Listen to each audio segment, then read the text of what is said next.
हरिलाल की, श्री रामचंद्र मानस भगवान की जय जय श्री सीताराम।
श्री आदिदेव महादेव की, पार्वती मैया की। जैसे नित्य प्रतिदिन की भांति ये नियम होता है, जब हम भगवान की कथा श्रवण करने के लिए जाते हैं तो सबसे पहले क्या करते हैं? भगवान के नाम का कीर्तन। अच्छा, आप लोग सोचो, देवी जी प्रतिदिन बोलती हैं पहले भजन करो फिर कथा सुनाई, तो क्या बगैर भजन की ये कथा नहीं सुन सकते? हाँ, नहीं सुन सकते। क्यों? पहले आपको भजन करना पड़ेगा, फिर ही कथा हृदय में बैठे। क्यों? अच्छा, ध्यान दें, ये माताएं बहनें रोटियां बनाती हैं, और जब रोटियां बनाती हैं तो रोटियों में क्या लगाती हैं? बोलो जरा।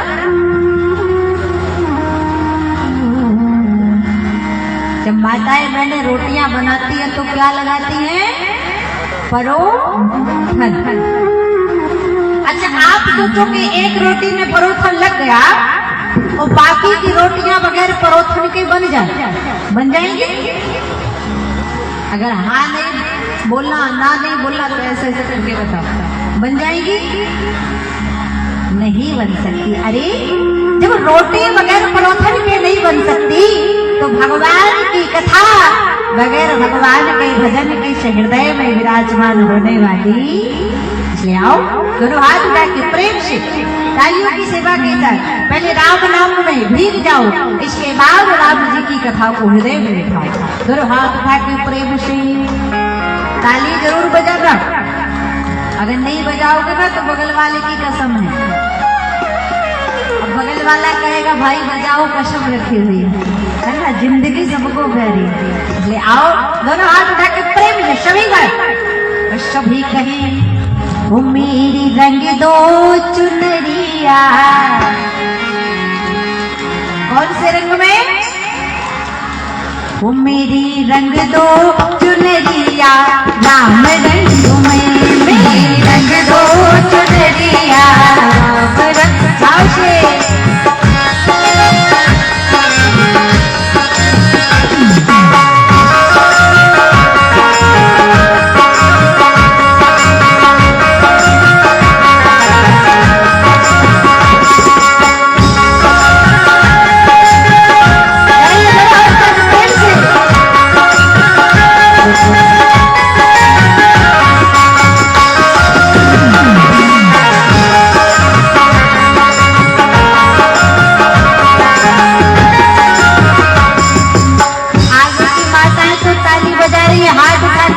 पीछे की माताएं देखो, कुछ माताएं सो रही हैं।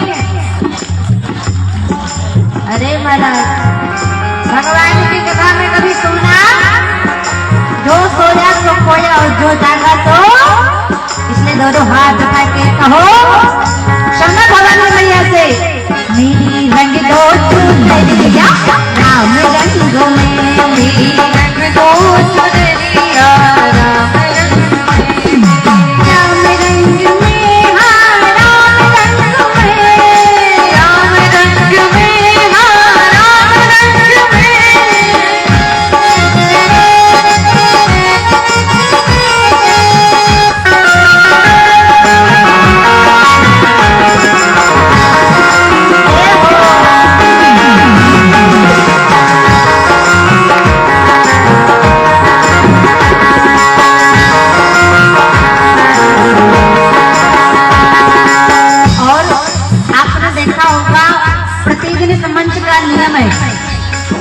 जजवान को चूनर उड़ाई जाती है। बड़ा अच्छा ये नियम लगा मुझे, क्योंकि चूनर उड़ाने से माता रानी की कृपा प्राप्त होती है।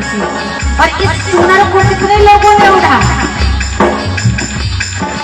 सूर्यरा सिंहीरा कबीरा सूर्यरा सिंहीरा कबीरा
रोग दूर हो जाता है। इसलिए आप बैठे बैठे दोनों हाथ उठा के अब 80 की स्पीड में माता रानी का परिक्रमा कर देते हैं सभी लोग और कहते हैं मेरी रंग दो चुनरिया राम रंग में, मेरी रंग दो चुनरिया राम रंग में,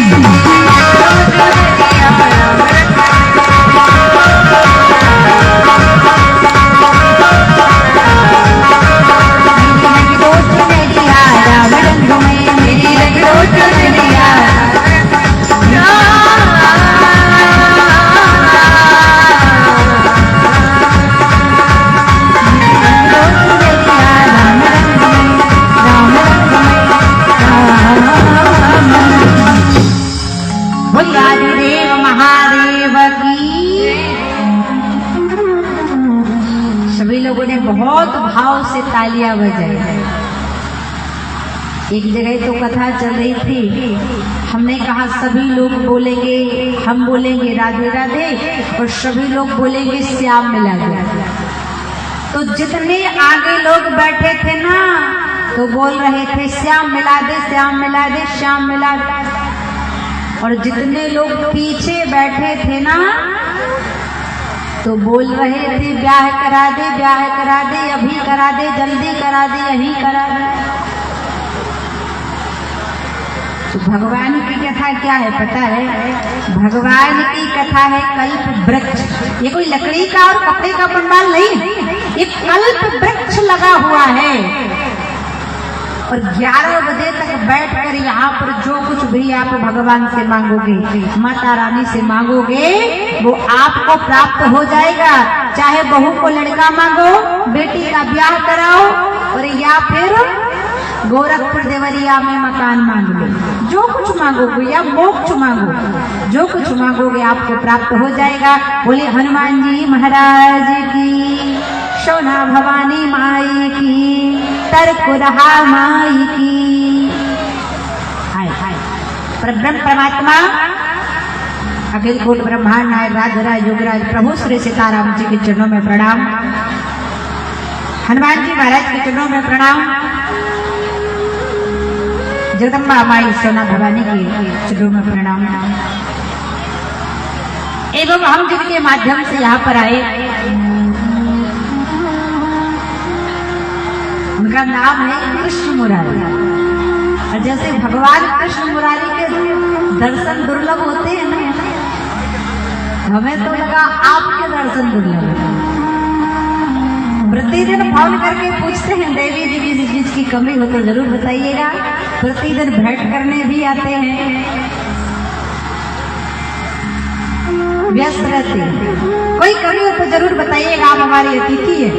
और कहते अतिथि देवो भवा, दक्षिणा दे देना बहुत सरल बात है, लेकिन किसी को हम आमंत्रित करते हैं, उसकी सेवा कर लेना। सेवा करके अगर हमने गदगद कर दिया तो इससे बड़ा फिर कोई पुण्य दूसरा नहीं होता। बड़ा सुंदर आचार विचार है जिनके माध्यम से हम आए। बड़ा अच्छा बोलते हैं, अभी माइक से बोल रहे थे, हमें तो लग रहा था कि नरेंद्र मोदी जी बोल रहे थे। बड़ा सुंदर वाणी में एक था थी। पंडित श्री कृष्ण मुरारी तिवारी जी, आपको व्यासपीठ से सादर नमन, क्योंकि आप मेरे पिता के तुल्य हैं। एवं कमेटी के अध्यक्ष, उपाध्यक्ष, कोषाध्यक्ष, सचिव, जिन्होंने इस यज्ञ को संपन्न करने के लिए लगातार 1 वर्ष नहीं, 2 वर्ष नहीं, 5 वर्ष नहीं, 29 वर्षों से इस कार्यक्रम को अग्रसर किया है। ऐसे क्षेत्र के, ग्राम के सभी भक्तों को व्यासपीठ से बहुत बहुत आशीर्वाद, तालियों की सेवा। 1 साल यज्ञ कर लेना, 5 साल यज्ञ कर लेना बहुत सरल होता है, लेकिन 29 साल करना ये बहुत लंबी यात्रा होती है।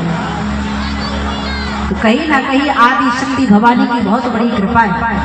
और एक बात मुझे बड़ी अच्छी लगी, प्रतिदिन जो सम्मान की ये यात्रा होती है, ये मंच का नियम है, पहले सही ढंग से यात्रा हो, भगवान का दीप प्रज्वलित हो, फिर कथा प्रारंभ। और मैंने एक बात देखी, बहुत अच्छी लगी। 2 बड़े बुजुर्ग आ रहे थे, सोफा फुल था, कोई खड़ा नहीं हुआ, लेकिन हमारे भैया श्री कृष्ण मुरारी जी खड़े हुए और उनको भाषण दिया। ये कथा कराने की मर्यादा होती है। आप कथा खूब कराओ, अगर आपके अंदर मर्यादा नहीं है, आपके अंदर संस्कार नहीं है, तो कथा कराना ना कराना व्यर्थ हो जाता है। ये मुझे बहुत अच्छी बात लगी। एक बार तालियों की सेवा अवश्य कीजिए। व्यक्ति का व्यक्तित्व चरित्र उसके आदर्श से दिख जाता है। एवं हमारे विनोद तिवारी जी, मंतोष तिवारी जी बड़ी सेवा करते हैं, बड़े भाव से प्रतिदिन पूछने के लिए जाते हैं, कोई कभी तो नहीं। और सबसे बड़ी बात, बिन भोजन भजन नहीं, तो जो रसोईया लगाए हैं ना, वहाँ दादाजी बड़ी सुंदर भोजन प्रसादी बनाते हैं। और आज तो हमारे भंडारी दादाजी ने इतनी सुंदर खीर बनाई थी, इतनी सुंदर खीर बनाई कि हमारी पूजा दीदी 10 कटोरी खीर खाती। इतना सुंदर प्रसाद बना। तो ऐसे भंडारी दादाजी के लिए ताली जरूर बजा। प्रसाद अच्छा खिला दिया तो फिर कथा अच्छी भी, बोलो जैसे एवं ये पंडाल बहुत अच्छा, ये मंच बहुत अच्छा, और बैनर तो कहने ही क्या, इतने लगवा दिए, बोलो जैसे। लेकिन अगर इस पंडाल में मेरी माताएं बहनें बड़े बुजुर्ग कथा श्रवण करने के लिए नहीं आए होते तो इस प्रांगण की वो शोभा बढ़ने वाली। ये आए हुए सभी श्रोताओं को जिनके हृदय में सीताराम बैठे हुए हैं, उन सीताराम को मैं, उस झांकी को मैं प्रणाम व्यासपीठ से करती हूँ। यज्ञाचार्य भगवान काशी बनारस की पावन धरा से पधारे समस्त ब्राह्मण जन, जिनके मुख से वेदवाणी निकल रही है, आदि शक्ति माँ जगदम्बा सतचंडी यज्ञ में प्रसन्न हो रही है, ऐसे ब्राह्मणों को भी व्यासपीठ से एवं समस्त कलाकार बंधुगण जो गंधर्वों की भांति मंच की सुसज्जा कर रहे भैया, आरगन पर संगति धरे प्रदीप जी, तबले पर संगति धरे भैया छत्रसाल जी, और जीते भी लकड़ी मरते भी लकड़ी, देख तमाशा लकड़ी। तो लकड़ियों के माध्यम से बड़ा सुंदर पैड़ वादन करने वाले भैया जी, बहन आदरणीय सुंदर सुरीली आवाज से भजन गाने वाली प्रवक्ता देवी पूजा जी को भी व्यासपीठ से सादर शुभ आशीर्वाद। सिया राम में सब जग जाने, करहु प्रणाम जोर जुग पाने। आए अब भगवान की कथा को श्रवण करें। कल माता सती का भगवान ने परित्याग किया, और परित्याग क्यों किया? क्योंकि सती जी ने अपने पति की आज्ञा का पालन नहीं किया। फिर भगवान शंकर समाधि में चले गए। कुछ समय बाद भगवान की समाधि खुली। बाबा गोस्वामी लिखते हैं कि बीते संवत शाह से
शंकर ने 87,000 वर्ष की समाधि ले ली। कहते हैं ना, भगवान शंकर से बड़ा संसार में कोई दयालु नहीं। अब भगवान शंकर ने 87,000 वर्षों की समाधि ले ली। उसी समय माता सती के पिता ने यज्ञ किया, बड़ा सुंदर यज्ञ किया। जैसे हमारे इस ग्राम में यज्ञ हो रहा है ना, श्री श्री खजार श्री सतचंडी महाराज, लेकिन माता सती के पिता ने यज्ञ किया, सबको बुलाया, विष्णु को बुलाया, ब्रह्मा को बुलाया, गंधर्व को बुलाया, किन्नर को बुलाया, वरुण को बुलाया, अग्नि को बुलाया, इंद्र को बुलाया, लेकिन आदिदेव महादेव को नहीं बुलाया। माता सती ने कहा, हे प्रभु, मेरे पिता यज्ञ कर रहे हैं, मैं चली जाऊं? माता सती ने पति देव से पूछा, देखो बेटी का जब तक विवाह नहीं हुआ तो बेटी कहीं आए जाए कोई आपत्ति नहीं, लेकिन अगर विवाह हो गया है और अगर उसके पीहर से, मायके से इनविटेशन ना आए, आमंत्रण पत्र ना आए, तो उस बेटी को बगैर बुलाए जाना नहीं चाहिए। माता सती ने अपने पति से पूछा कि पिता भवन उत्सव परम। ये महादेव, मैंने सुना है मेरे पिताजी यज्ञ कर रहे, तो अगर आपकी आज्ञा हो तो सुनिए ना प्रभु कि पिता भवन उत्सव परम, जो प्रभु आयश हो सो में जाऊं कृपा यतन, सादर देखन सो। ये महादेव, अगर आपकी आज्ञा हो तो मैं अपने पिता के यज्ञ में जाऊं। भगवान बोले जाओ तो सही, लेकिन पहले ये बताओ आपके पिता ने हमें बुलाया है? सती जी ने सिर झुका लिया, कहने लगी बाबा अरे मैं तो बेटी हूँ और बेटी के लिए कैसा बुलावा, मैं तो जा सकती हूँ। भगवान ने कहा सुनो सती,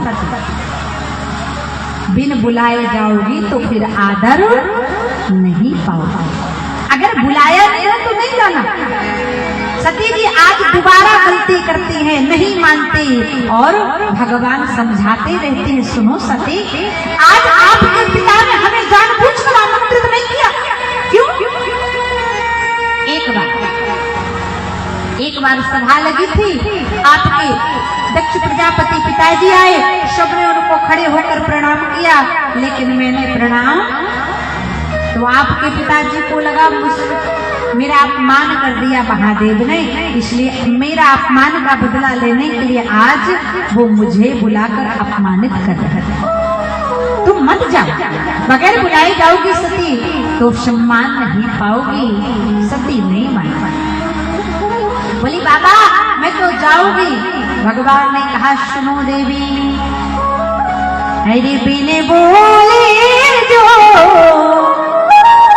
राहु भवानी, बगैर बुलाए जाओगी, सम्मान नहीं पाओगी, दुखी होकर आओगी, इसलिए मत जाओ, क्योंकि जिसके द्वारे पे आदर न सत्कार हो, अरे ऐसे द्वारे पे जाना नहीं चाहिए, मत जाओ।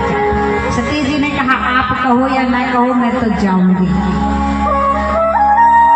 मेरी प्यारी माता ध्यान देना, अगर पति समझाता है कि आप ये काम मत करो तो पत्नियों को समझ जाना चाहिए, लेकिन आजकल जैसे माता सती ने किया ना, माता सती नहीं मानी और माता सती चली गई, और आजकल यही गलतियां मेरी माताएं करती हैं। पति अगर आजकल कहता है कि अभी घर में खेती बाड़ी का काम चल रहा है, आप मायके मत जाना, तो पत्नियां पति से कहती हो मैं तो जाऊंगी और तुरंत चल देती।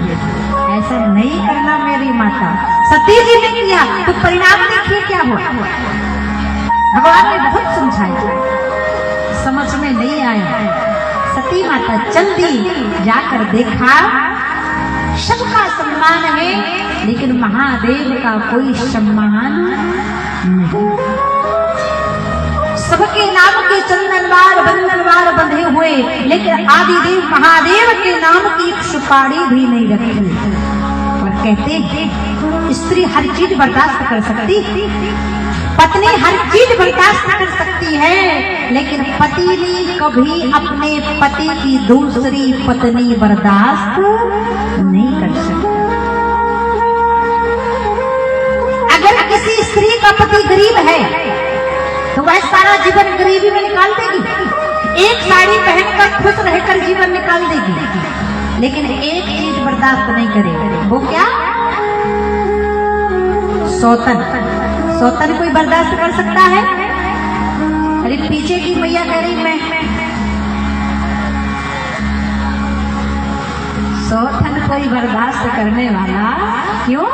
क्योंकि एक मयान में दो तलवारें नहीं रह सकती, एक बिल में दो सर्प नहीं रह सकते। इसी प्रकार एक घर में दो पत्नियां भी रहने वाली नहीं। पत्नी कभी हर चीज बर्दाश्त कर सकती है, लेकिन कभी ये बर्दाश्त नहीं कर सकती कि मेरे पति की कोई दूसरी पत्नी। एक बार क्या हुआ, एक पत्नी ने अपने पति से कहा, पत्नी अपने पति से कहती है कि अगर मैं मर जाऊंगी तो क्या आप दूसरा विवाह कर लेंगे? पति ने कहा, जब तक तुम्हारी शव स्थली जहां तुम जली हो वहां की जगह जब तक गीली रहेगी तब तक मैं किसी से विवाह नहीं करूंगा। अब पति प्रतिदिन जाता, पत्नी कुछ दिन बाद मर गई, अब पति जाता और उस जगह को देखता कि उसमें वह जगह भी गीली है कि सूख गई, अगर सूख जाएगी तो मैं विवाह कर सकता। प्रतिदिन जाता तो देखता वह जगह गीली थी, पीछे देखा कि साला खड़ा है, साले से पूछा क्या करने आए हो यहाँ? साले ने कहा, जीजा जी दीदी ने कहा था जब मैं मर जाऊं तो जहां मैं जलूं वहां पर तुम पानी डालते रहना जिससे कि ये कभी सूख ना पाए। पति मुस्कुराया, समझ गया स्त्री जीते जी तो किसी अगर स्त्री को अन्य स्त्री को बर्दाश्त नहीं कर सकती, लेकिन स्त्री की ये भावना होती है कि मरने के बाद भी वो सौतन बर्दाश्त नहीं कर सकती। सती जी ने कहा, बाबा मैं तो जाऊंगी, नहीं मानी, और आज जाकर देखा कि भगवान शंकर का अपमान दक्ष ने कर दिया। माता सती से आज कोई प्रेम से नहीं बोला। बहनों ने देखा, अरे इनको तो किसी ने बुलाया नहीं, बगैर बुलाए चली आई, सारी बहनें मुस्कुराने लगी। लेकिन कहते हैं ना, माँ का हृदय संसार में सबसे बड़ा हृदय होता है। एक माँ थी जिसने आज माता सती को हृदय से लगाया। बाबा गोस्वामी बड़ा सुंदर वर्णन कर देते। बाबा ने लिखा कि सादर भैया मिली एक माता, सादर भैया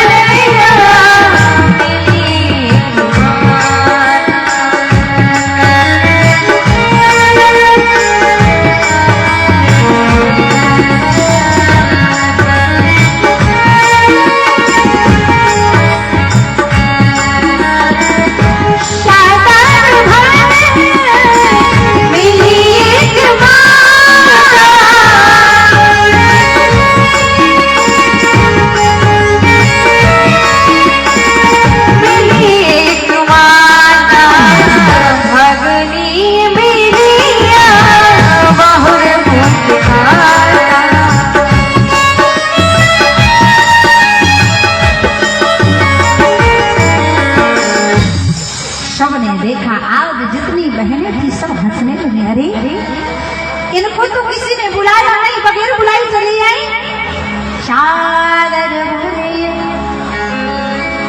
मिली माता, अरे भगनी मिलिए बहुर मुस्कान। सारी बहनें हंसने लगी, किसी ने नहीं बुलाया, बगैर बुलाए चली आई। सब अट्टहास करने लगी, लेकिन एक माँ हृदय से आज माता लगा लेती हैं, पुत्री को दुलार करने लगी। माता सती ने चारों तरफ दृष्टि को डाला। भगवान विष्णु के नाम का बंधन बार लगा, ब्रह्मा के नाम का बंधन बार लगा, अग्नि, वरुण, इंद्र, लेकिन भगवान शंकर के नाम का एक अंग वस्त्र भी नहीं रखा। आज माता सती ने देखा, अरे मेरे पिता ने मेरे पति का इतना बड़ा अपमान किया, अब मैं इस पिता के दिए हुए शरीर को, इस पिता को ही यज्ञ में जलाकर भस्मीभूत कर दूंगी। और आज दक्ष से कहा, अब कोई सम्मानित शब्द नहीं कहा, वे मूर्ख दक्ष, आज तूने मेरे पति का अपमान किया, तूने शिव की महिमा को नहीं समझा, आदिदेव महादेव के गुणगान को भूल गया, जिसने सारी सृष्टि को बचाया। आज मेरे महादेव का तूने अपमान कर दिया। इसलिए अब मैं इस शरीर को, क्योंकि ये शरीर तेरे द्वारा ही है, इसलिए तेरे इस यज्ञ में जलाकर भस्मीभूत कर दूंगी। माता सती के नेत्र लाल हो गए, केस फैल गए। माता सती यज्ञ में कूदने के लिए तत्पर हुई। भगवान शंकर का ध्यान आया कि मेरा जीवन निरर्थक गया। आदिदेव महादेव से अब मैं भेंट नहीं कर पाऊंगी, इसलिए पद्मासन लगाई और भगवान से कहा, हे प्रभु, ये मेरा जीवन निरर्थक गया, लेकिन हे नारायण, अब जब जब मेरा जन्म हो तब तब मुझे आदिदेव महादेव के चरणों की दासी बना देना। पद्मासन लगाकर माँ आज भगवान से कहती हैं कि जन्म जन्म शिव पदी अनुरागा, जन्म जन्म शिव पद अनुरागा।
आदिदेव महादेव के लिए पद्मासन लगाई आज माता सती ने और कहा, ये जीवन तो मेरा गया। अच्छा ध्यान देना, माता सती आज मरने के लिए तत्पर हो रही हैं, पर मांग क्या रही है कि जन्म जन्म शिव पद अनुरागा, हरि मरत सती हरि सनुमान। आजकल अगर माताओं से पूछा जाए कि आपको जो पति देव मिले हैं वही पति देव अगले जन्म में चाहिए, तो भगवान से कहेंगे थोड़ा सोचने का समय दीजिए, है ना। लेकिन माता आज सती क्या बोले, मरने के लिए जा रही है, परमात्मा से गुहार लगा रही, हे नारायण, ये जीवन तो निरर्थक गया, लेकिन आप जब मेरा जन्म हो तो मुझे दासी पत्नी किसकी बनाना। आदिदेव महादेव की जन्म जन्म शिव पद अनुरागा, एक जन्म नहीं जन्म जन्म तक मुझे आदिदेव महादेव के चरणों की ही दासी बनाना, अन्यथा मेरा जीवन रखना ही नहीं। और आज माता सती की नेत्र लाल, भ्रमटी टेढ़ी हुई, केस फैल गए, हाहाकार मच गया और माता सती ने दक्ष के यज्ञ में अपने शरीर को भस्मीभूत कर दिया। जब माता सती ने यज्ञ में अपने शरीर को भस्मीभूत किया, मानो ऐसा प्रतीत हुआ कि भयउ सकल मख हाहाकारा, भयउ सकल मख हाहाकारा,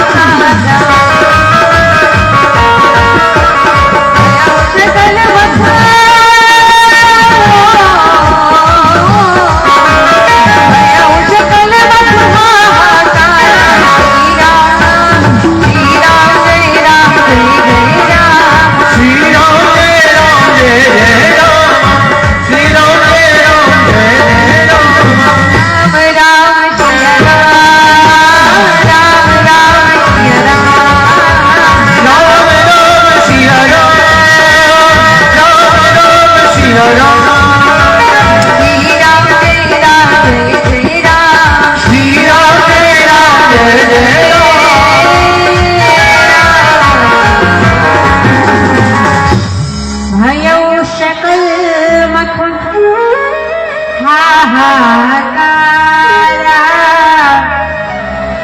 आज माता सती ने अपने शरीर को दक्ष के यज्ञ में जैसे ही भस्मीभूत किया, हाहाकार मच गया। सूर्य के घोड़े डगमगा जाते हैं, अंधेरा छा जाता है, हुंकार की आवाज गड़गड़ाहट होने लगती है। आदिदेव महादेव को पता चला कि सती ने अपने शरीर को भस्मीभूत कर दिया। तत्काल भगवान शंकर अपने आसन से उठ पड़ते हैं। भगवान शंकर की संधि लट टूट के गिर पड़ती है, जिसके दो भाग हो जाते हैं, एक से वीरभद्र और दूसरे से मां भद्रकाली प्रकट हो जाती है। बोलिए भद्रकाली मैया की। सबसे पहले भगवान शंकर ने भद्रकाली माँ की आराधना की है। आइए हम लोग भी आराधना करें। सुंदर भाव से आज आराधना भगवान शंकर करते हैं माँ भद्रकाली की। नंदिनी वंदित वेदिनी विश्व विनोदिनी नंदिनुते गिरिवर्धन शिरोधिनी वासिनी विष्णुविलासिनी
भद्रकाली की आज महादेव ने वंदना की। वीरभद्र से कहा है, वीरभद्र जाओ तत्कालीन अवस्था में जाकर दक्ष प्रजापति के सिर को काट। वीरभद्र जाते हैं और दक्ष प्रजापति के सिर को धड़ से अलग करते थे। कहते हैं जो यज्ञ कराता है, यज्ञ क्या? यज्ञ विश्व नाभि, यज्ञ विश्व की नाभि होता है। और अगर यज्ञ कराने वाला ही नष्ट हो जाए तो उस यज्ञ को कोई सफल करने वाला नहीं है। दक्ष प्रजापति का सिर काट दिया। सबने कहा यज्ञ तो विध्वंस हो गया, अब यज्ञ में हाहाकार मच गया, यज्ञ कैसे सफल होगा? सब देवताओं ने कहा जब तक महादेव प्रसन्न नहीं होंगे तब तक काम भी बनने वाला नहीं। प्रार्थना की, हे महादेव, हे आदिदेव महादेव, अब रक्षा करो, अब रक्षा करो। ध्यान दें, महादेव जैसा संसार में कोई दूसरा देव, क्योंकि सबको तो देव कहते हैं, लेकिन मेरे भोले बाबा को महादेव कहते हैं। अरे आज पत्नी मृत पड़ी, भगवान शंकर ने माता सती के अंग प्रत्यंग को लिया, तांडव करने लगे। भगवान नारायण ने माता शरीर के अंगों को छिन्न भिन्न किया। तो जहाँ जहाँ माता सती के अंग प्रत्यंग गिरते हैं वहाँ पर वामन शक्ति पीठ बन जाते हैं। बोलो शक्ति पीठ भगवान की। सबने कहा हे बाबा यज्ञ विध्वंस हो गया, इसको संभाल दीजिए, सफल कर दीजिए। धन्य है बाबा विश्वनाथ, भगवान शंकर से बड़ा कोई औगड़दानी नहीं, कोई दयालु नहीं। अरे पत्नी का शरीर अभी देह वसन हुआ और भगवान यज्ञ को सफल कर रहे हैं। और किसके यज्ञ को? बोली जिसके माध्यम से उनकी पत्नी का अंतकाल हुआ। भगवान शंकर ने कहा अगर यज्ञ को सफल करना है तो जाओ बकरे का सिर काट कर लाओ। बकरे के सिर को दक्ष प्रजापति के धड़ पर लगा। सब विचार करो, विचार करें, भगवान शंकर ने दक्ष प्रजापति को बकरे का सिर क्यों लगाया? गधे का लगा देते, कुत्ते का लगा देते, लेकिन बकरे का क्यों लगाया? क्योंकि आपने देखा होगा बकरा हमेशा कैसे बोलता है? मैं। और मैं का मतलब क्या है? बोले मैं का मतलब है अहंकार।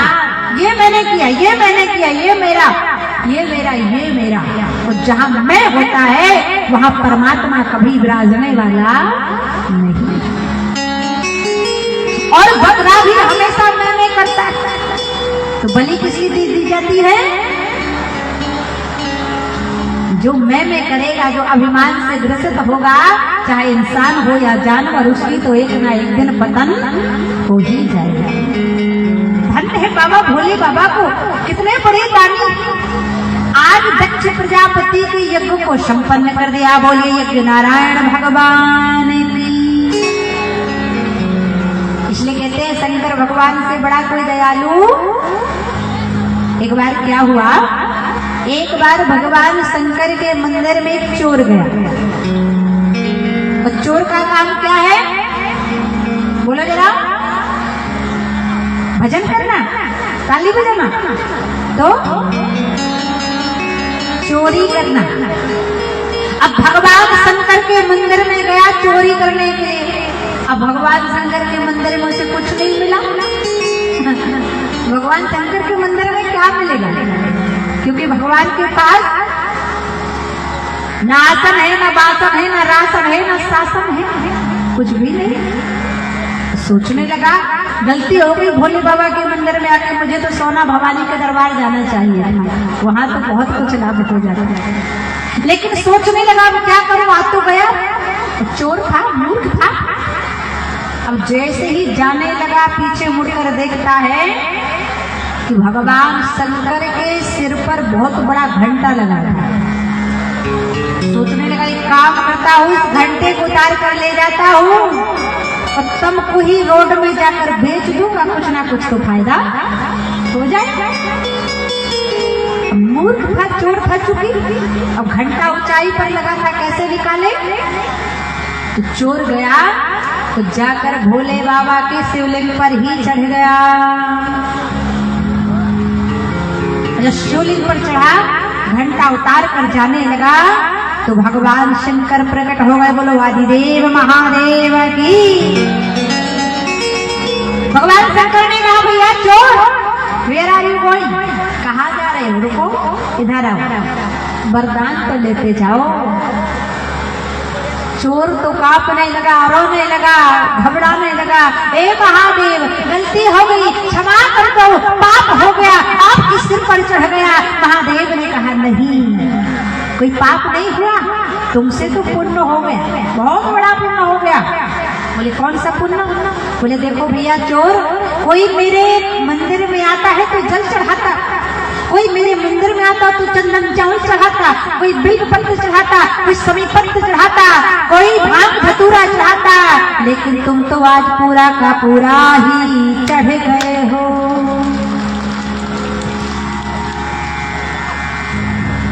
इसलिए कहते हैं ना बाबा के लिए। अच्छा भोले बाबा के कितने लोग भक्त हैं? हाथ अब बजाओ ताली, भाव देखो।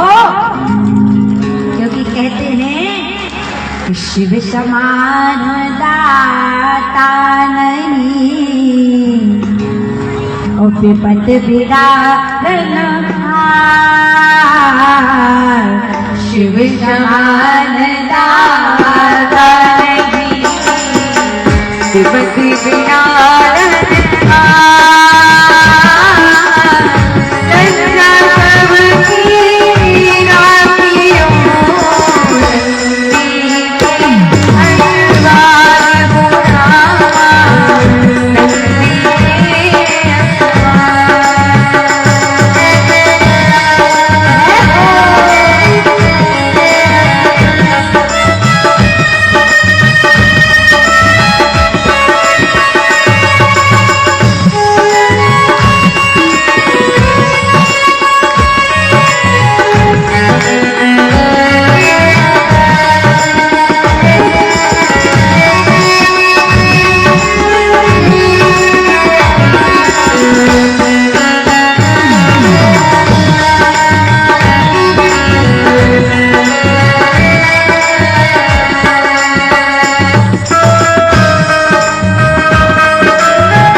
पत्नी के गम को भूल गए। ऐसे है भगवान शंकर। कहते हैं माताओं से सबसे जल्दी प्रसन्न होने वाले देवता हैं भगवान भोलेनाथ। अगर माता एक लोटा जल भी चढ़ा देगी ना तो भगवान शंकर प्रसन्न हो जाते हैं। बोले आदिदेव महादेव की। इसलिए तो भक्त क्या कहते हैं, हमारे जो भक्त होते हैं कांवर उठाते हैं, कांवर उठाकर जाते हैं बाबा के दरबार में और कहते जाते हैं कि भोलेनाथ से निराला कोई और नहीं, शंभुनाथ से निराला कोई और नहीं। ऐसे महादेव ने यज्ञ को सफल किया। यहाँ पर सती जी ने वरदान मांगा था, जन्म जन्म शिव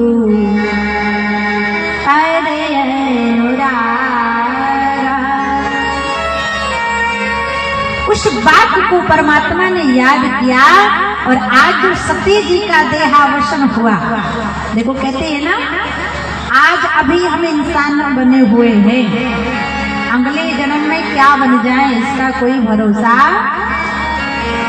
अच्छा एक बात बताओ, किसी को भरोसा है कि वो 100 साल तक जिएगा? जरा हाथ उठाकर बताओ। पीछे के दादाजी बोले हाँ भरोसा है। संसार में तो श्वासों का कोई भरोसा।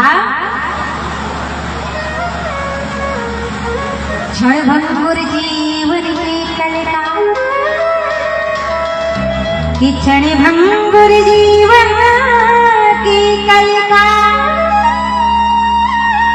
कल प्रात को जान खिली न खिली,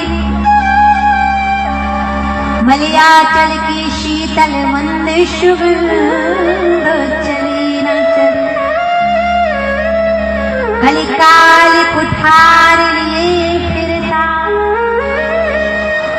तब अमृत चोट झिली न झिली, अरे कर ले भजन तुवरी रचना,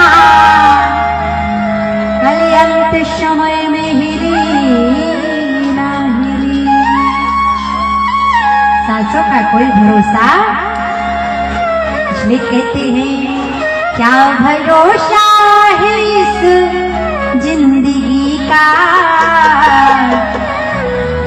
साथ देती नहीं ये किसी का।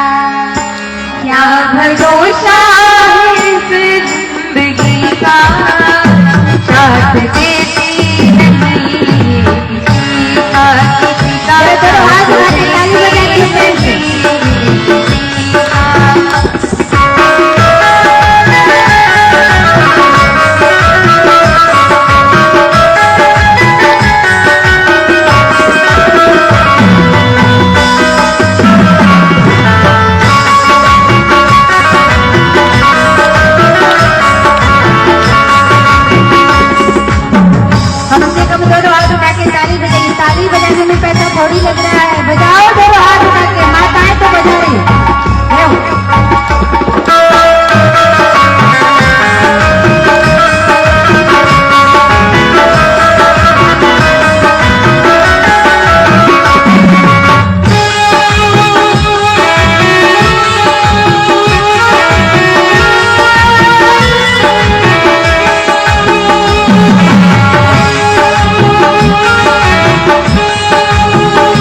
देती नहीं, किसी का साथ देती नहीं, किसी का।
महादेव की साथ देती नहीं किसी का।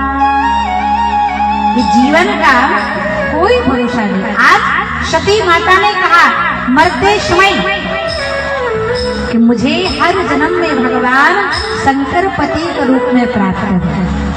तो आज जब सती जी ने सती रूपी देह को त्याग दिया तो राजा हिमांचल के यहाँ जन्म भी ले लिया। अभी हमारा मनुष्य का तन है, हम जैसे कर्म करेंगे वैसे ही हमें योनि प्राप्त हो जाए। अच्छा कर्म करेंगे तो इंसान की योनि प्राप्त हो जाएगी, मनुष्य की योनि, और बुरा कर्म करेंगे तो 84 लाख योनियां हैं, इनमें कुछ भी बन सकते, कीड़ा मकोड़ा, पशु, विषैले जीव जंतु, कुछ भी, जैसे हमारे कर्मों की आधार।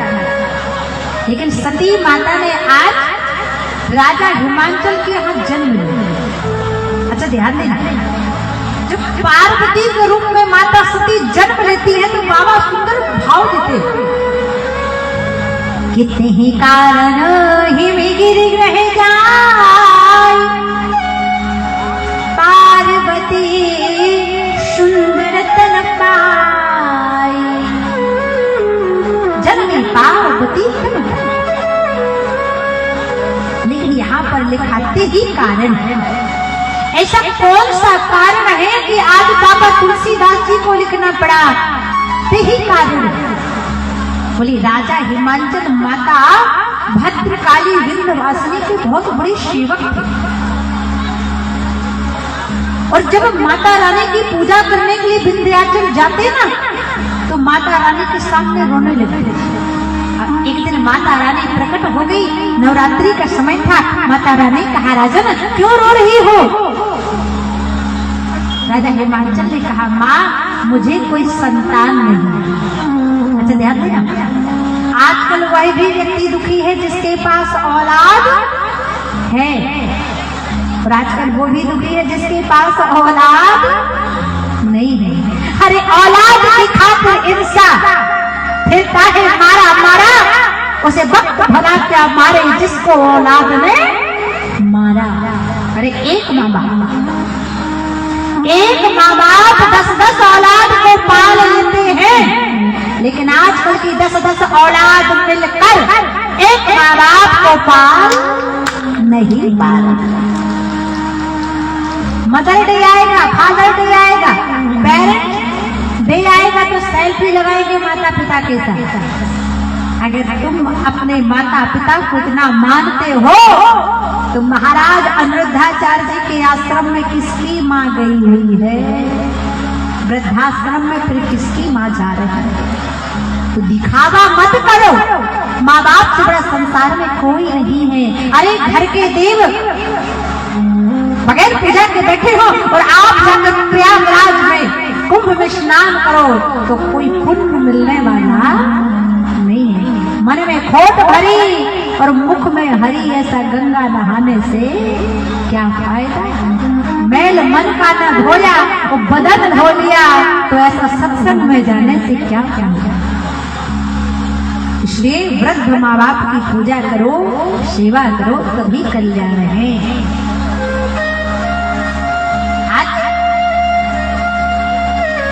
राजा हिमाचल ने कहा मेरे पास कोई औलाद नहीं। माता भवानी बोली एक जन्म की बात करते हो, तुम्हारे तो 7 जन्मों तक कोई औलाद का लेख ही नहीं। अब राजा हिमाचल रोने लगे। तब माता विंध्यवासिनी ने कहा सुनो भैया हिमाचल, अगर तुम इतने दुखी हो रहे हो तो अब मैं तुमसे कहती हूँ एक दिन ऐसा आएगा मैं ही तुम्हारी पुत्री के रूप में प्रकट हो जाऊंगी। बोलो विंध्यवासिनी मैया की। राजा हिमाचल को वरदान दिया, इसलिए बाबा तुलसीदास जी को लिखना पड़ा।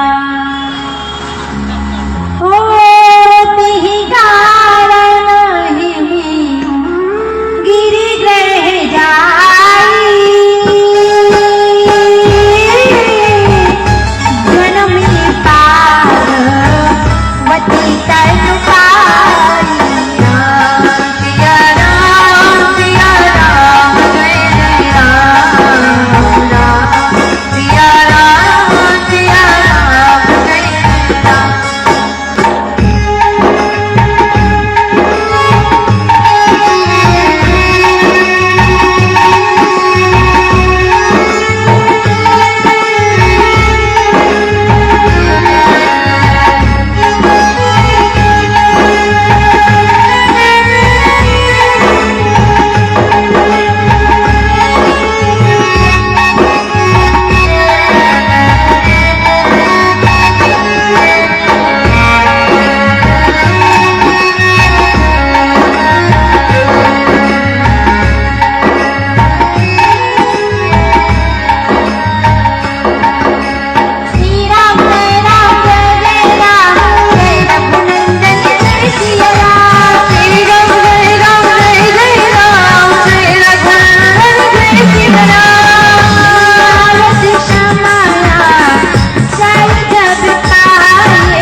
विंध्यवासिनी मैया बोली राजा अब मैं ही तुम्हारी पुत्री के रूप में प्रकट होगी और आज आदि भवानी शौना भवानी भद्रकाली कपालिनी दुर्गा क्षमा शिवा रात्रि आज राजा हिमाचल के यहाँ प्रकट हो जाती है और नाम पड़ा बोलो पार्वती मैया की। जैसे आपकी ठकराहा धाम में हमारी ठकुराई हमारी आदि देवी भवानी सोना भवानी के नाम से जो प्रकट हुई हमारा कल्याण करने के लिए, ऐसी माँ जो हमारे सारे पापों को नष्ट कर रही है। अच्छा ध्यान दें, राजा हिमाचल को पता चला कि हमारे यहाँ बेटी हो गई, तो राजा हिमाचल ने ढोल बजाया, नगाड़े बजाए, दुंदुभी बजाई, डीजे बजवाए। अच्छा ईमानदारी से बताओ, ठकराहा में किसी की यहाँ बिटिया हो जाए, कितने लोग हैं वो बैंड बजवाते हैं? हाथ डाल के बताओ। सोना भवानी के दरबार में संत वचन बोलना इसलिए क्योंकि इस दरबार को साचा दरबार बोलते हैं और कहते हैं सांच बराबर तप नहीं होता और झूठ बराबर पाप। तो जाके हृदय सांच है, ताके हृदय सोना भवानी आप। अच्छा ध्यान देना, कलयुग में मैंने देखा है आजकल अगर किसी को पता चलता है, बहुत कम लोग हैं कि बेटी के जन्म पर ढोल बजवाते हैं, नगाड़े बजवाते हैं, बैंड बजवाते हैं, डीजे बजवाते हैं। आजकल मैंने देखा है, आजकल किसी के घर में अगर किसी को पता चले कि हमारी पतोहू को, हमारी बहू को, कन्या को, पुत्र वधू को लड़का हो गया, बेटा हो गया, हमें पोता हो गया, तो इतना प्रसन्न होता है महाराज, इतना प्रसन्न। हॉस्पिटल जाता है और पोते को गोद में लेके करता है, कितना दुलार करता है। हाँ, अगर पता चल जाए कि हमारी पुत्र वधू को, बहू को पुत्री हो गई, हमें पोती हो गई, तो 440 वोल्ट का करंट लग जाता है। ऐसा मत करो महाराज, बेटी लक्ष्मी होती है। अगर उसका स्वागत प्रेम से हंसकर करोगे ना, दीप जलाकर करोगे ना, तो आपके घर को भंडार से भर देगी। क्योंकि कहते हैं बेटी नहीं बचाओगे तो बहू कहां से लाओगे। अब बेटियों को मारते जाओगे ना, तो फिर हमारे उत्तराखंड के चक्कर लगाओगे, बोलो जैसे आ रहा है, फिर बिहार में बहू मिलने वाली। इसलिए कलयुग में 3 की रक्षा करने का संकल्प कर लो, गाय, गंगा और गौरी। हम नवरात्रि में कन्या को पूछते हैं, अरे कन्या तो सर्वदा पूजनीय होती है, चाहे वह किसी भी वर्ग की हो। इसलिए गाय की रक्षा करने का संकल्प करो, गंगा की रक्षा करने का संकल्प करो, और गौरी अर्थात कन्या, ये 3 सर्वदा पूजनीय होते हैं। आज राजा हिमांशु बड़े प्रसन्न हुए, मेरे यहाँ बेटी हो गई। शब्द प्रेम भाव में हर्ष उल्लास से गाने लगे और माता विंध्यवासिनी को याद करके कहने लगे, तेरे दरबार में मैया। अच्छा, सोना भवानी के दरबार में आनंद कितने लोगों को आता है, जरा हाथ लगाओ, गाओ ना सभी लोग, कहो तेरे दरबार में मैया खुशी मिलती है, तेरे दरबार में मैया खुशी मिलती है, नहीं मिलती है रोतों को हंसी मिलती है, जिंदगी मिलती है रोतों को हंसी मिलती है, तेरे दरबार में।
माता की, साचे दरबार की। आज माता भगवती पार्वती अवतरित हो जाती हैं, सब प्रसन्न होते हैं। अब नारद जी महाराज, अच्छा देखो आजकल नारद जी का काम कौन कर रहा है? नारद जी का काम कौन कर रहा है? हमारे पत्रकार भैया। जैसे आज हमारी कृष्ण मुरारी जी बोल रहे थे, देवी जी मैटर भेज दीजिएगा,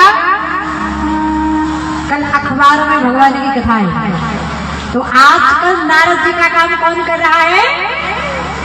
हमारे पत्रकार भैया। अगर ये ना हो तो किसी को पता ना चले कि ठकराहा चंपारण बिहार में माँ सोना भवानी के पावन दरबार श्री सचंडी यज्ञ और राम कथा हो रही है। उस युग में नारद जी काम किया करते थे। इस युग में हमारे पत्रकार बंधु जन जन में जाकर पता चल जाएगा कि कहाँ कथा कहाँ यज्ञ है। अच्छा ध्यान रखिए, आज नारद जी महाराज को पता चल गया कि हिमांचल जी के यहाँ पुत्री हुई। तुरंत आए राजा हिमांचल ने कहा हमारी बिटिया का विवाह कहाँ होगा, पति कैसा मिलेगा, घर कैसा मिलेगा, जरा बताइए। अच्छा ध्यान देना, 3 चीजें कैसी निकलेंगी ये कोई नहीं बता सकता। आप बड़े से बड़े ज्योतिष के पास पहुंच जाओ, लेकिन वो भी ये बताने वाला, वो 3 चीजें कौन सी हैं? बोले पहला है नारियल, फूटने के बाद कैसा निकलेगा ये कोई बताने वाला। दूसरा है बहू और तीसरा है दामाद। ये बाद में ही पता चलेगा कैसा है, ठीक है कि नहीं। बोलो जय सिया राम। अब नारद जी ने कहा आपकी बेटी बड़ी प्यारी, बड़ी सुलक्षणा, बड़ी गुणवान, बड़ी धर्मक, बड़ी पुण्यात्मा, लेकिन सुनो महाराज इसको पति कैसा मिलेगा? अच्छा देखो बेटी क्या चाहती है, माँ क्या चाहती है, पिता क्या चाहता है? अरे पिता चाहता है मेरी पुत्री का जहाँ पर विवाह हो वहाँ पर कुल अच्छा हो। माँ चाहती है मेरी पुत्री का जहाँ विवाह हो वहाँ धन अच्छा हो। और पुत्री क्या चाहती है? मेरा जहाँ विवाह हो वो वर अच्छा हो। बोलो जैसे आए। लेकिन आज नारद जी ने कहा आपकी बेटी को पति कैसा मिलेगा, इसका विवाह कहाँ होगा, किसके साथ होगा? बाबा नारद ने कहा सुनो शैल सुलक्षण कि शैल सुलक्षण सुता तुम्हारी, लेकिन सोना हो जे अब कुंदुई चारे, जोगी जटिल काम मन करे मंगल वेश। अरे यस स्वामी यह कहे मिलही परी हस्त हसरी। आपकी बेटी को पति कैसा मिलेगा? बोले जोगी होगा, भस्म लगाने वाला होगा, शमशान में रहने वाला होगा, ना आसन होगा ना वासन होगा, ना रासन होगा ना शासन होगा, कुछ नहीं होगा, शमशान में धूनी लगाने वाला होगा। अब पार्वती जी की माता जी तो रोने लगे, बोले बाबा मेरी बेटी इतनी अच्छी, इतनी गुणवान धनवान रूपवान और पति बाबा मिलेगा, मैं ऐसा होने नहीं दूंगी। तब बाबा ने कहा जैसे जैसे मैंने गुण बताए हैं वो गुण बाबा महादेव में है। आपकी बेटी महादेव के लिए अगर तपस्या करती है तो मैं संकल्प लेता हूँ कि आपकी पुत्री पार्वती को साक्षात भगवान महादेव प्राप्त हो जाएगा। पार्वती को जन्म की कथा याद आ गई, पूर्व जन्म की कथा याद आ गई और कहने लगी माँ अब मुझे मत रोको क्यों, क्या तुम्हें पता है मैया मेरे स्वामी मिलने वाले हैं। आप मत रुको क्योंकि मुझे अब मेरी महादेव प्राप्त होने वाले हैं जिनके लिए मैंने तपस्या करने का संकल्प लिया था। इसे माँ अब आप अपने ऊपर एक कलंक मत लो, मुझे जाने दो।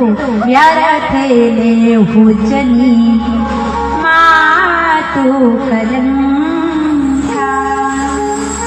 पार्वती जी तपस्या करने चली, यहाँ पर भगवान शंकर की समाधि लगी। उसी समय एक दैत्य हुआ जिसका नाम था तारकासुर। उसने ब्रह्मा जी से वरदान मांग लिया कि मुझे संसार में कोई मार ही ना पाए, और अगर मार पाए तो कौन? बोले जो भगवान शंकर के वीर से संतान उत्पन्न हुई हो वो मुझे मार पाए, अन्यथा कोई। और देवताओं ने कहा तब तक भगवान शंकर समाधि से नहीं उठेंगे तब तक विवाह हो, तो जब विवाह नहीं होगा तो बेटा कहां से होगा? अब सब देवताओं ने काम को भेजा, काम जलकर राख हो गया। और 33 कोटि देवता कहने लगे बाबा हमारी की इच्छा है। बोले क्या? बोले निज नंदे खाना चाहिए नाथ तुम्हारो विवाह। हम इन आंखों से अब आपका विवाह होता हुआ देखना चाहते हैं। अच्छी बात बता, विवाह अच्छा होता है कि बुरा होता है? अब जिनके विवाह हो गए होंगे उन्हें पता होगा। पूजा दीदी का तो नहीं हुआ तो उन्हें नहीं पता, बोला जैसे। अच्छा ध्यान दें, एक बार एक गांव में विवाह हो रहा था, लेकिन वो विवाह किसका हो रहा था? बोले विवाह मुस्लिम समाज में हो रहा था। आपके गांव में मुस्लिम समाज है? बहुत अच्छा। अच्छा ध्यान देना, विवाह अच्छा भी होता है बुरा भी होता है, ध्यान देना कैसे। बोले एक गांव में मुस्लिम समाज में विवाह चल रहा था, तो जिस लड़की का विवाह हो रहा था उसका नाम था शकीला, और जिस लड़के के साथ हो रहा था उसका नाम था मदरुआ। लेकिन जिस लड़की का विवाह हो रहा था ना, उस लड़की की एक आंख थोड़ा डिस्टर्ब थी। अब विवाह होने लगा, अब लड़का आया, रात में बढ़िया बारात आई, तो जो लड़का था ना बढ़िया रात में काला चश्मा लगाकर आया और बैठा। गांव की माताओं की तो आदत होती है ना तर्क वितर्क कुतर्क करने की। ठकराहा की बात नहीं कर रही है हम तो चितौनी की बात कर रहे हैं। यहाँ की माता तो बड़ी प्यारी है, बड़ी शांति से कथा सुनती है। अब जितनी गांव की माताएं थी ना, तो लड़की की ओर इशारा करती है, बरातियों को सुनाकर कहती है देखो भाई इस लड़की की एक आंख तो डिस्टर्ब चल रही है, लेकिन इसको लड़का कितना अच्छा मिल गया, देखो बढ़िया काला चश्मा लगा कर बैठा है। और गांव की माताएं थी तो लड़के की बारात को सुना करके लड़की की ओर इशारा करती है और बोलती है। अब हमारे हिंदू धर्म में भगवान को सीताराम कहते हैं, राजा राम कहते हैं, और इस्लाम में अल्लाह कहते हैं। तो सारी गांव की माताएं लड़की की आंख की ओर इशारा करती हैं और बारातियों को सुनाकर कहती हैं, क्या कहती हैं कि शकीला की एक ही है हाय अल्लाह। और लड़की की आंख पर इशारा करती हैं और बारातियों को सुनाकर कहती हैं कि शकीला की एक ही है हाय अल्लाह। और कहते हैं ना कि दो लोगों के बगैर विवाह होने वाला कौन कौन? एक पंडित जी और दूसरा नाई ठाकुर। और जो नाई ठाकुर होते हैं ना बड़े बुद्धिमान होते हैं, क्योंकि इनके पास 36 प्रकार की बुद्धि होती है। अब उस विवाह में नाई ठाकुर भी गए थे, सोचने लगे राम राम ये माताएं क्या गा रही हैं, और इशारा आंख पर कर रही है और बोल रही है कि शकीला की एक ही है हाय अल्लाह। कुछ ना कुछ तो दाल में काला।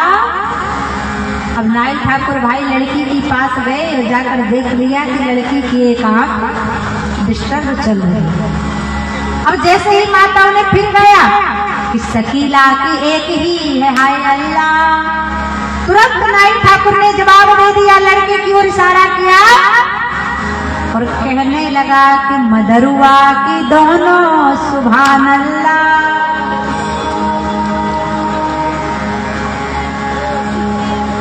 कहने का तात्पर्य जो जिसके भाग्य में है तो मिलता है, जो जिसके भाग्य में नहीं तो मिलने वाला। इसलिए कहते हैं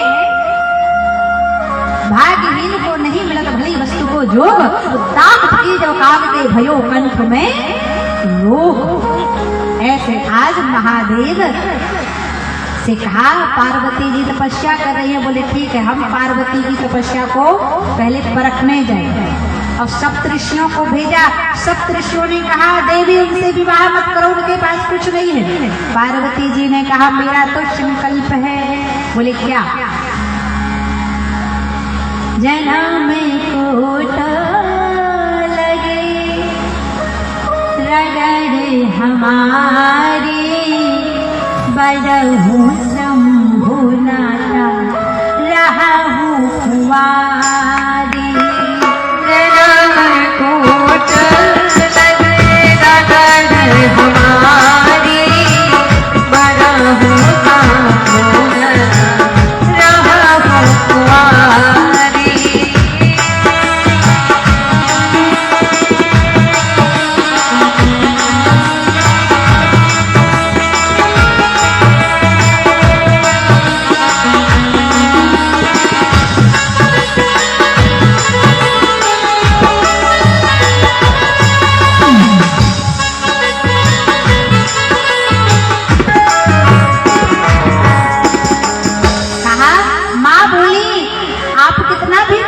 लेकिन मैंने संकल्प किया जन्म कोट लगे रगड़े हमारी, अरे बरहु शंभु नता रहु कुंवारी। मैं विवाह करूंगी तो महादेव से अन्यथा। अब भगवान शंकर से देवताओं ने कहा अब तो विवाह करना पड़ेगा। बोले ठीक है, अभी आपने पार्वती को देखा, अब हम पार्वती को देखने जाएंगे। अब भगवान शंकर पार्वती को देखने गए। नियम वही है, तरीका अलग है। पहले माता पिता लड़का लड़की देखने जाते हैं, फिर लड़का लड़की। लेकिन भगवान शंकर जब माता पार्वती को देखने गए तो 80 साल के वृद्ध साधु का रूप बना कर गए। और आजकल का लड़का लड़की देखने के लिए जाता है तो 1 kilo fair and handsome cream लगा के जाता है, जींस का पैंट पहन के जाता है। लेकिन भगवान शंकर 80 साल के बुढ़े बुजुर्ग का रूप लेकर गए, पार्वती जी को प्रसन्न कर लिया। पार्वती जी ने महादेव को प्रसन्न कर लिया और भगवान ने कहा हे पार्वती अब मैं तुमसे विवाह अवश्य करूंगा। बोलो गौरी शंकर भगवान की। माता पार्वती अपने घर गई, भगवान शंकर कैलाश गए।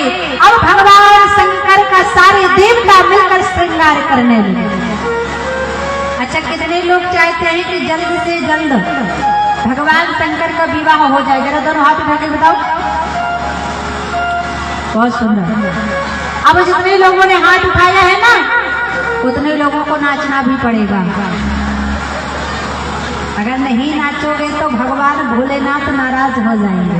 और आपको मालूम है भगवान शंकर के साथ भूत प्रेत आने वाले हैं, इसलिए सभी लोग अभी नहीं नाचना है, वो बारात आएगी तब। बोलो शंकर भगवान की। मुझे यहाँ की बात बहुत अच्छी लगी। कहीं कहीं कथा सुनाने जाती हूँ, भारत के कई प्रांतों में कथा सुनाने जाती हूँ, तो वहां मुझे बोलना पड़ता है कि माताओं शांत बैठो, शोर मत करो, प्रेम से कथा सुनो। लेकिन कल से मैं यहाँ पे एक बात गौर कर रही हूँ कि यहाँ की माताएं आपस में बात बिल्कुल नहीं करती, एकदम कथा सुनने के लिए आती है। अगल बगल पड़ोसियों से बातें करना इन्हें पसंद नहीं। इसका मतलब यहाँ की माताएं कितनी संस्कारवान है, कितनी मर्यादा में है, अपने घर से केवल और केवल संकल्प कथा का लेकर आता है। और एक मैया तो ऐसी मैंने देखी, जब से कथा प्रारंभ हुई तब से बापू घूमटो ना हटो, गंदगी घूमटा वाली मैया। एक बार यहाँ की माताओं के लिए ताली बजाओ, बड़ी सुंदर भाव के साथ कथा। आज सबने भगवान शंकर से कहा बाबा जब व्यक्ति का विवाह होता है ना तो उसे खूब सजाया जाता है। अच्छा, विचार किया कभी कि जब किसी का विवाह होता है तो उसे सजाया क्यों जाता है? माताओं का तो ठीक है 16 श्रृंगार होता है, लेकिन इस डिपार्टमेंट को क्यों सजाया जाता है? इसलिए सजाया जाता है कि आज आपका विवाह हो रहा है, भैया जितना सजना है तो सज ले, क्योंकि पत्नी के आने के बाद फिर तुझे सजने सवरने का मौका मिलने वाला। जिनके विवाह हो गए होंगे उन्हें मालूम होगा सजने को मिलता है कि नहीं मिलता। एक भाव ये भी है, जब बकरे को हलाल करना पड़ता है ना तो पहले खूब खिलाया पिलाया जाता है। बाबा से कहा, बाबा विवाह हो रहा है, श्रृंगार करना पड़ेगा। बाबा गोस्वामी बड़ा प्यारा भाव देते हैं, हमारा तो श्रृंगार हुआ लेकिन महादेव का कि सब ही शंभु गया कर ही श्रृंगार,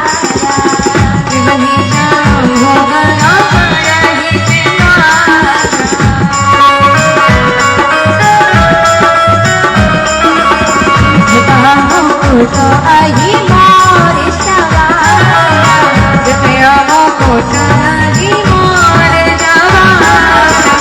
कुंडल कंकण पहिरे प्याला, कुंडल कंकण पहिरे प्याला, कुंडल कंकण पहिरे प्याला, कुंडल कंकण पहिरे प्याला, दुनिया में भूता बढ़ते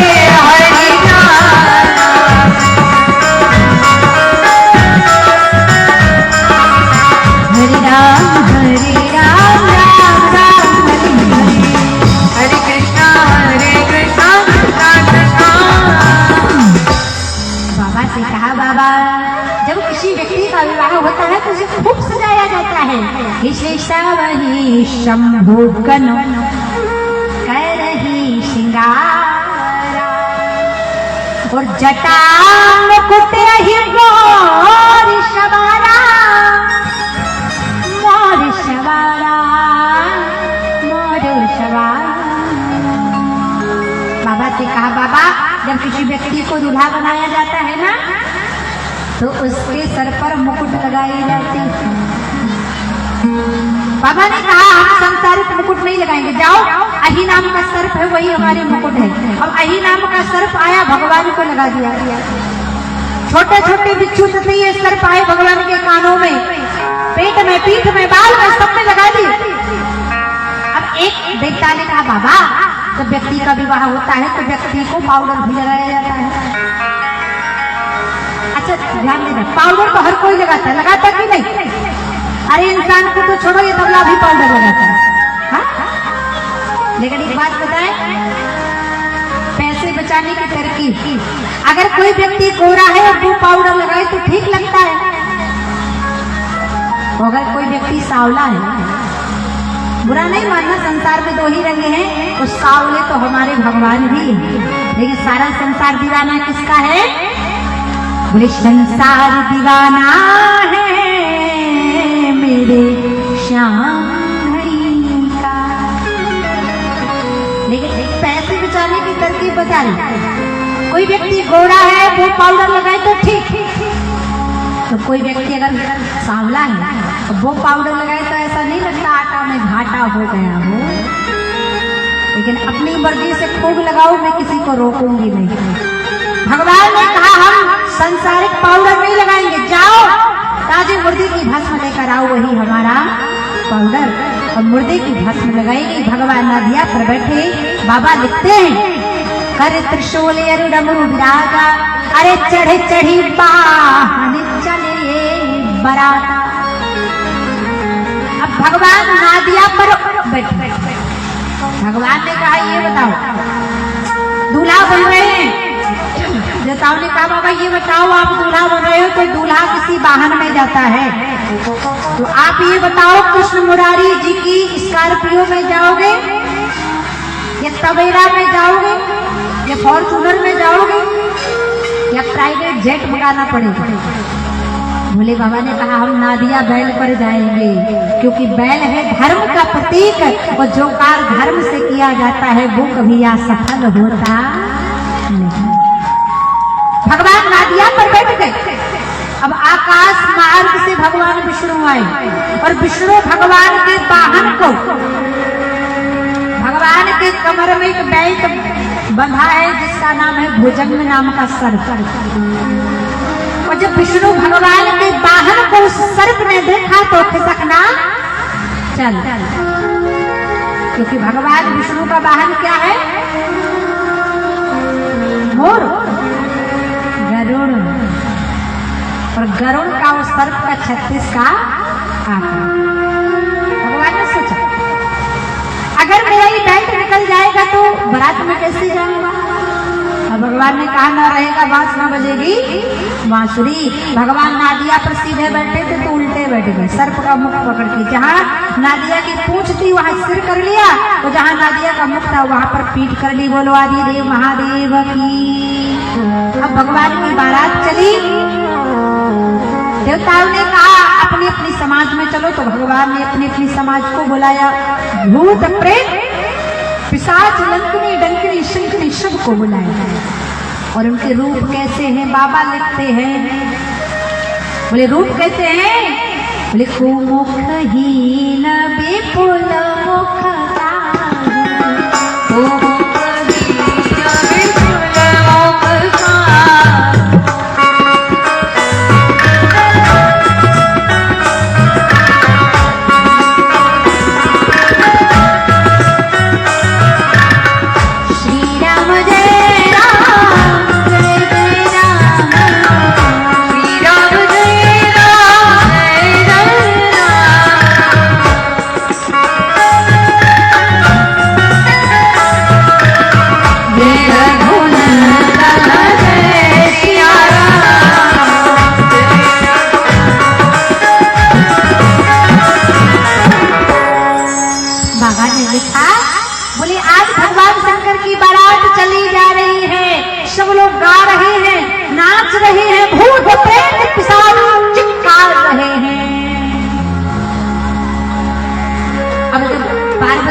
गांव में बारात पहुंचने वाली थी ना, तो बारात देखने की इच्छा दो लोगों के अंदर ज्यादा रहती है। किसके किसके अंदर? एक बच्चों के अंदर, दूसरा बूढ़ों के अंदर। अच्छा ध्यान देना, कलियुग का प्रभाव है। गांव में कथा हो रही है, आप किसी से कहो ए मैया कथा सुनने चलो ना, इतना अच्छा पंडाल लगा है, इतने दूर से कथावाचक बुलाए, कथा सुन लो। तो माताएं कहेगी आज पैर में दर्द है, 8 दिन होना है, किसी दिन और चले जाएंगे। और अगर गांव में बारात आ जाए, बारात आ जाए और 80 साल की बुढ़िया से बोलो कि गांव में बारात आई है, दूल्हा देखना है, तो उन बुढ़िया माई के मुंह में दांत नहीं होंगे, फिर भी कोई दूल्हा तो दो और दूल्हा देखने चली जाएगी। ये कलियुग का प्रभाव। तो दो लोगों के अंदर बारात देखने की इच्छा होती है, बच्चों के अंदर, एक बुजुर्गों के अंदर। अब बच्चे दौड़े दौड़े गए, बोले पार्वती दीदी के दूल्हा को देख कर आएंगे कैसे। अब बच्चे जब गए तो सबसे पहले भगवान नारायण मिल गए। बच्चों ने कहा जीजा जी बड़े खूबसूरत लग रहे हैं, हैंडसम लग रहे हैं। भगवान नारायण ने कहा हम दूल्हा नहीं हैं। बोले तो कौन है? Who are you? बोले हम तो दूल्हा के बेस्ट फ्रेंड हैं।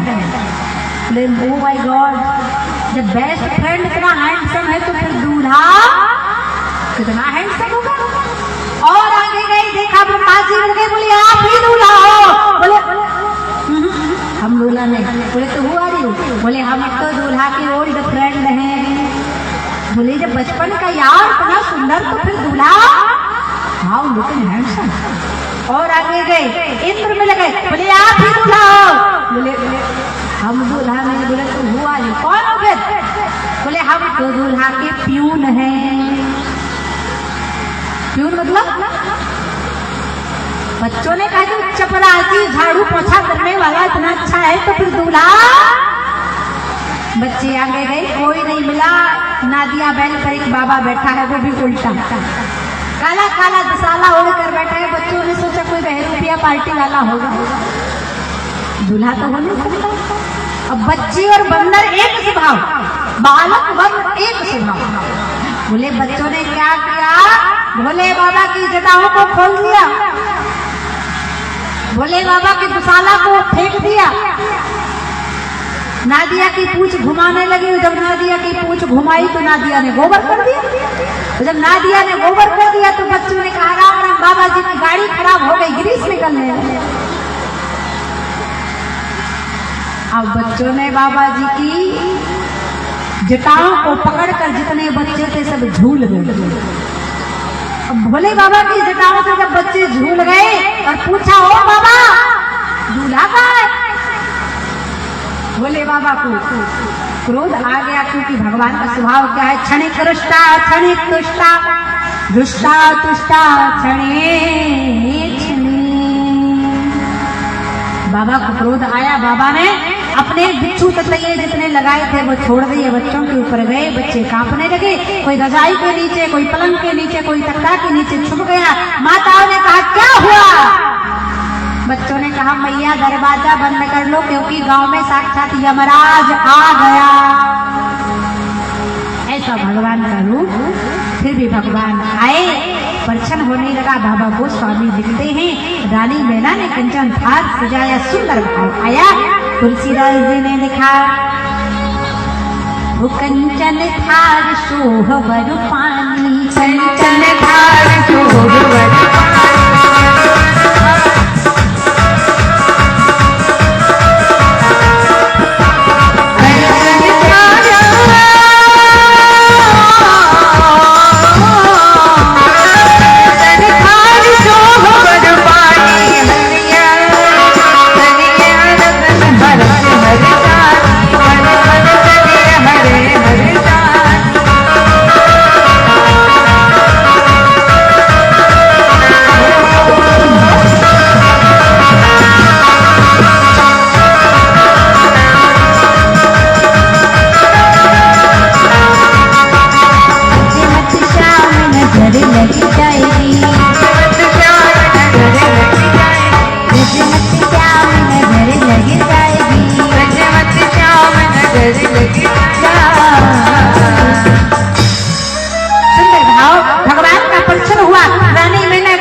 रूप को देखा, विकट रूप रुद्र ही जब देखा, अरे अब नरे और भय से देवताओं ने देखा, आज रानी मैना जो कंचन थाल सजाकर आई, दीपक जल रहा है, गंगा जल रखा है, धड़ाम से फेंक दिया। देवताओं ने कहा, बाबा आपकी सास बड़ी खराब है। क्योंकि सास का मतलब क्या है? बोले सास तो बहू को भर पेट सांस ही ना लेने दे। क्योंकि यहाँ की बात तो नहीं है ठकराना की। अच्छा ध्यान। अब भगवान शंकर ने कहा, हमारी सास खराब नहीं, हमारी सास बड़ी समझदार। बोले कैसे? बोले हमारी सास ने देखा कि हमारे दामाद के सर पर साक्षात जगत को पतित पावन करने वाली गंगा विराजमान है, तो मैं एक छोटा सा जल का लोटा दिखाकर क्या करूंगी, इसलिए गंगा जल फेंक दिया। दूसरा, दीपक क्यों फेंका? बोले हमारी सास ने देखा हमारे दामाद के सिर पर जगत को प्रकाशित करने वाला चंद्रमा विराजमान है, तो हम एक छोटा सा दीपक दिखाकर क्या करेंगे। रानी मैना यहाँ पर रोती है, मैं ऐसे दामाद के साथ पुत्री का विवाह नहीं करूंगी। नारद जी आकर समझाते हैं, और आज भगवान शंकर पार्वती का विवाह होने लगता है। सुंदरता मर्यादा भवानी, 16 श्रृंगार करके माँ भगवती आती हैं, और यहाँ पर भगवान शंकर आते हैं, और पार्वती जी 16 श्रृंगार करके आई, भगवान शंकर को देखती हैं, और आज विवाह होने लगता है। और जो विवाह होता है ना, जो नाई ठाकुर होते हैं ना, उनकी पत्नी आ गई, कहने लगी, भगवान पहले आप मुझे नेंग दो। जब दुल्हन आती है तो नेंग लगता है। आपके यहाँ लगता है कि नहीं लगता है? लगता है। भगवान शंकर ने कहा, मांगो क्या चाहिए? और जो नाई ठाकुर की पत्नी थी बोली, महाराज सोना चांदी हीरा मोती दे दीजिए। शंकर भगवान ने कहा, अगर हमारे पास सोना चांदी होता तो हम ऐसे होते। अगर तुम्हें चाहिए तो हमारे पास एक स्पेशल चीज है। बोले कौन सी? वही दे दो। अब भगवान शंकर ने झोली में हाथ डाला तो तो निकालने लगे, कहने लगे हमारे पास यही स्पेशल है। बोले क्या? बोले ये भूत है कुंवारा, और तो कुछ है नहीं, अगर तुम्हें नेक चाहिए तो हम दे देते हैं। बोले क्या? बोले ये भूत है कुंवारा और फिरता है मारा मारा, उसे दुल्हन चाहिए तेरे जैसी चाहिए,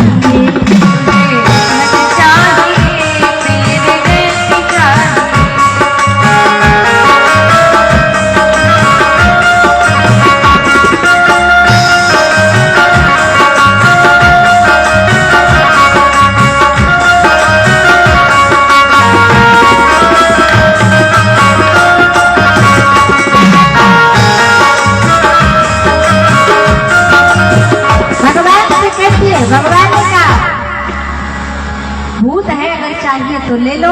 नाई ठाकुर की पत्नी भी रोते हुए भाग गई और यहाँ पर भगवान का विवाह होने लगा। सुंदर तुलसी बाबा ने लिखा कि पाणी ग्रहण जब कीन महिषा, हर्षे शब शकल सुरेशा, हर्षे सब सुरेशा, अन्न कनक भाजन मेरी जाना, अन्न कनक मेरी जाना,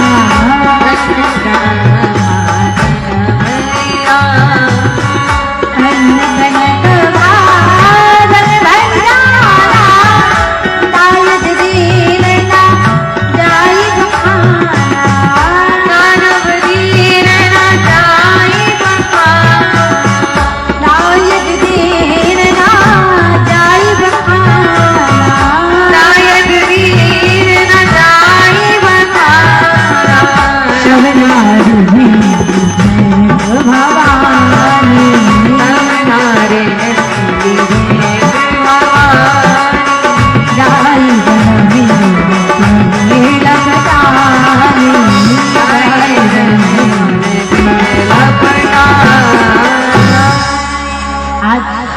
सुंदर भाव भगवान ने दिया।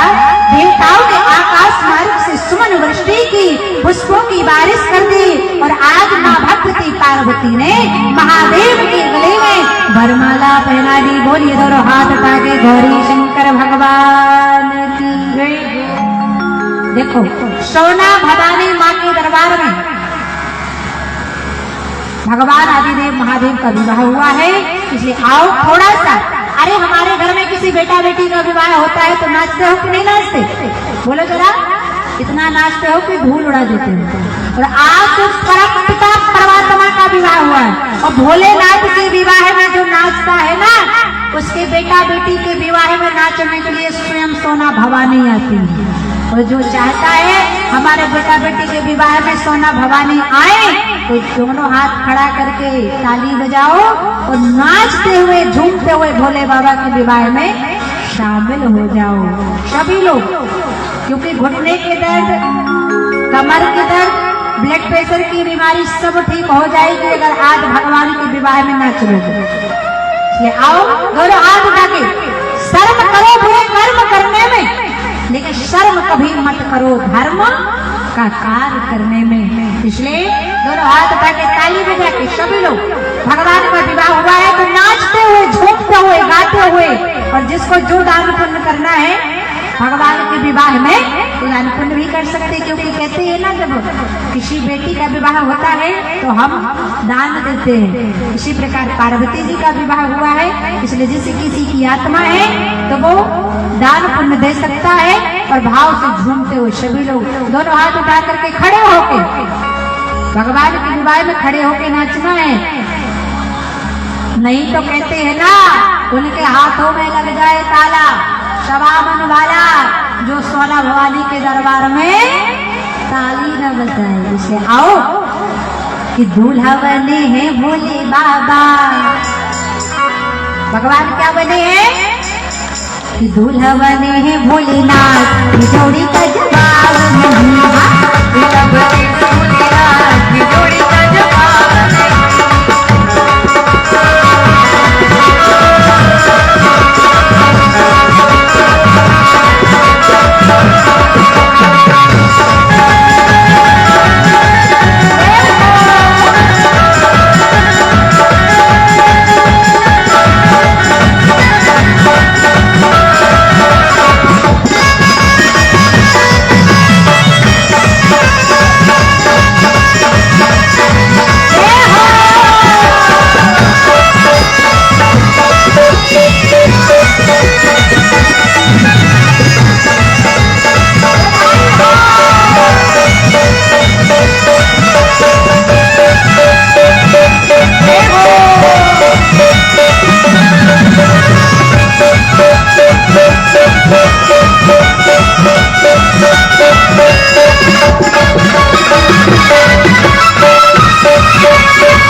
देखो अभी नहीं लग रहा है कि भगवान का विवाह हो। जय हो माँ।